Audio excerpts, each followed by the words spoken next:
Good morning once again, and welcome to Political Paula Incorrect.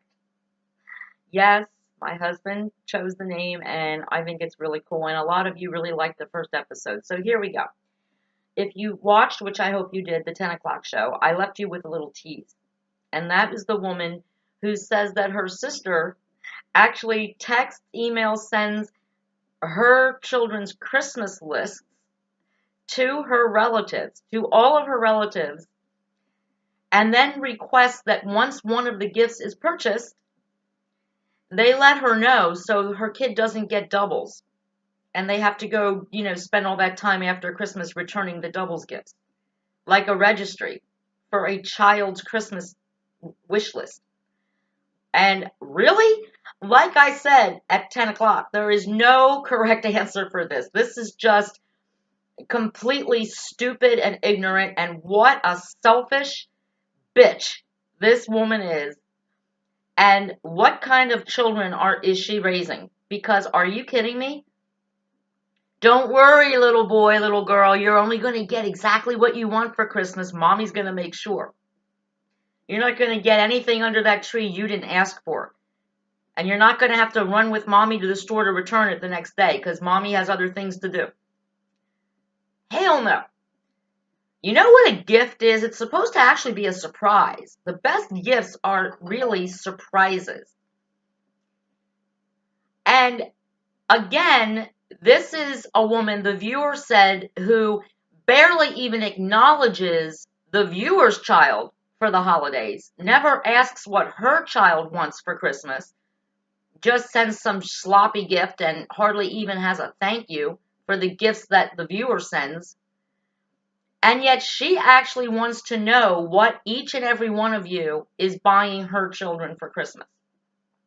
And by the way, she requests a receipt. She wants to know what everyone spent on her little spoiled brat monster. I'm sorry, there's no correct way to answer this. Cut this bitch off.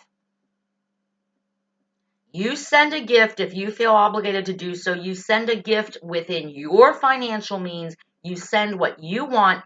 And if the kid doesn't like it and your bitch sister has to go and stand in line at a store on December 26th and return it, big effing deal. Forget about it. It's bullshit. And again, I am so sorry for the children being raised by this woman and what they're going to grow up to be as adults. I can't even imagine. Okay.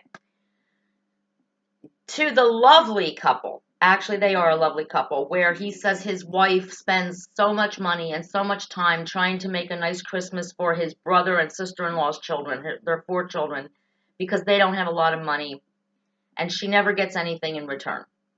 Well, here's my incorrect thing. I think you should go out right now today and get your wife a puppy. And I say this because, first of all, dogs are expensive.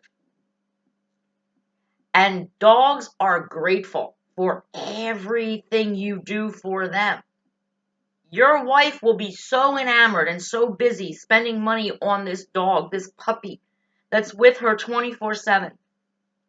And seeing all the puppy licks its ass and then licks your face, and that's how they say thank you, and they wag their tail. They're always grateful. They're grateful when you simply give them a bowl of crappy kibble, which is really expensive these days. Get your wife a puppy. Because it sounds to me like your wife is a nurturer. She enjoys doing for others, and she enjoys giving her love to others.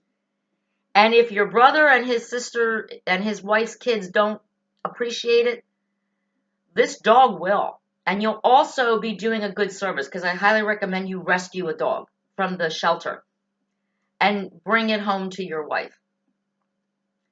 And I bet the gifts, the expenses for your brother and sister-in-law's kids will go down. Because she'll have this beautiful, beautiful, loving puppy to nurture. And as for your brother and sister-in-law saying to everyone how poor they are and they can't afford to buy gifts for their kids, well, that takes me back to National Lampoon's Christmas Vacation, when that stupid Eddie, was like, oh, Eddie and his wife don't have no money for their kids for Christmas. And they say, oh, by the way, here's a list. And by the way, I need 12 bags of dog food for my big-ass dog. You know what? That's horrible. And once again, it's this entitlement of people with children. Nobody told your brother to have 4 kids if they can't afford to give them a proper Christmas. I bet they can't afford to feed them properly either. Too many people in this country, and I talk about it all the time on this show, are entitled. Oh yeah, I can have as many kids as I want, and if I can't afford to feed them, the school will, or food stamps will, or I can just run to the nanny government. I don't have to pay for health insurance for my kids. My neighbors will pay for it through their health insurance premiums. It is not anyone else's responsibility to give their children a happy Christmas other than the people who gave birth to them, who chose to give birth to them. So please do not, and let your wife see this show, do not let your feeling sorry for these children, and it's not their fault, but don't let yourself get wrapped into their neediness.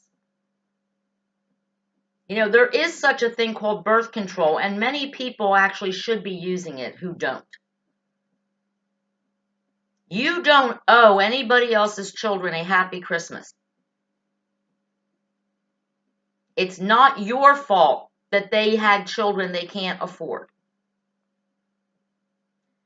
I knew people, I grew up with kids who lived in big families, and they didn't get the amount of Christmas gifts I got, but they were happy for what they got.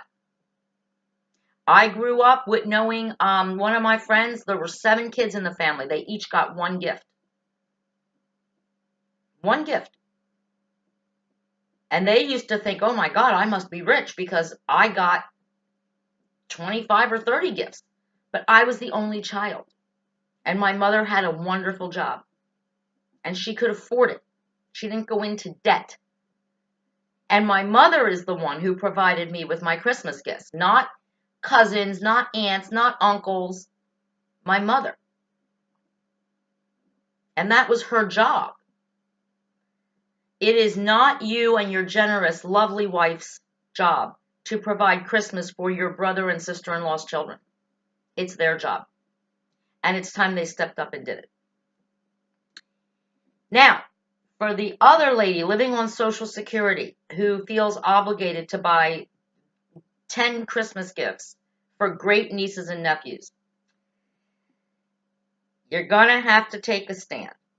Now, what I personally do now, after that 1 year that Jason and I had to sit around for hours and watch everybody else open a gift because we had bought gifts for the children in the family, and there was no gift for us, and we just sat there like you, that you said, I put that, ooh, look at that, oh, isn't that great?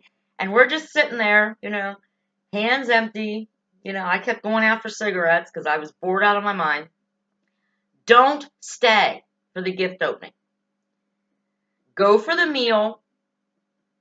Like I said, take maybe some cookies, some chocolates, something that is not expensive for each of your great nieces and nephews. Put them under the tree or give them to them before the meal or after the meal, and then say, you know what? I'm going to go. You guys enjoy opening presents. And just maybe, your brothers and sisters who are opening gifts from their children and grandchildren while you sit there as the great aunt with no children, with no gifts to open, maybe they'll get it. That they're making you uncomfortable. And when anybody makes you uncomfortable, you don't have to sit still for that. Now, I don't know what relationship you have with your brother and your sister, but I think it sounds like it was close. So why don't you just say something? It's very hurtful that I sit there and watch all of you ripping open packages and enjoying your gifts, and I just sit there and I have nothing. Do you really care that little about me? that you accept my gifts to your grandchildren, but you can't get me a small gift? Even go together, my brother and sister, and buy me one thing to open that would make me happy. So that's me, and I don't even think that what I just said was that incorrect. And I do think that people need to take notice. If there is somebody in your family that is always buying the gifts, providing the meals, and never gets anything in return, even a simple thank you. And we're going to be talking about that on the next Political Paula Answers, because thank yous are a thing of the past too, especially with social media. And I think that's very sad. And to you parents out there who are raising your children like I was raised, trust me, I get it. My mother made Christmas all about the presents. It was all about Santa. I had lots and lots of gifts to open, and I always got everything I asked for. Blessed be my mother. But she didn't do me any favors. Because I grew up thinking that it was all about me. It was all about what I wanted. And that I should get every single thing I want because I asked for it. Because that's how my mother raised me. And she did it out of love. She did it out of guilt. I mean, I didn't have the best childhood with my grandmother being sick, my mom working, being stuck in the house with a paranoid old woman most of the time. So she made up for it with material things. But she didn't do me any favors. And you parents out there who allow your children to believe that Christmas is only about them instead of the child it really is about, the Christ child, when you make it about receiving instead of giving, because most of these kids today in society, they know how to get, they know how to receive, but many of them do not know how to give. And you know what's going to happen? You parents out there with little monsters like that, your little monsters are going to grow up to be selfish, greedy, narcissistic, egotistical adults. And God help us all when they do. And that's my Political Paula Incorrect for today. And I'm out.